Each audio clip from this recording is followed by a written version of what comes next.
আসসালামু আলাইকুম এভরিওয়ান, আবার আপনাদের মাঝে নতুন একটি ভিডিও নিয়ে হাজির হয়ে গেছি।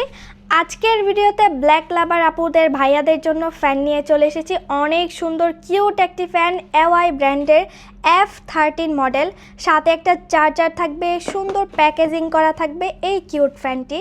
দেখেন ফুললি একদম ব্ল্যাক কালার। আপনারা ফ্যানটাকে কিন্তু ঠিক এভাবে ঘোরাতেও পারবেন, মুভ করতে পারবেন। 4টা স্পিড লেভেল থাকবে, first gear, second, third and fourth গিয়ারটাও পেয়ে যাবেন। অনেক সুন্দর একটা স্মুথ বাতাস পাবেন আপনারা, কোনো নয়েজ হবে না। আর এটার ব্যাটারি ব্যাকআপটা যাবে 9 ঘন্টা প্লাস, এখানে দেওয়াই রয়েছে। আর হচ্ছে 3600 mAh ব্যাটারি রয়েছে এই কিউট ছোট্ট ফ্যানটিতে। চাইলে কিন্তু আপনারাও নিয়ে নিতে পারেন যে কোনো জায়গায়। ঢাকার বাইরে ডেলিভারি চার্জ পড়বে মাত্র 100 টাকা, আর ঢাকার ভিতরে 60 টাকা কুরিয়ার চার্জের মাধ্যমে নিতে পারবেন। তো যারা নিতে চান তো আর দেরি না করে জলদি করে অর্ডার করে ফেলেন। আজকে ভিডিওটি এই পর্যন্তই। আল্লাহ হাফেজ।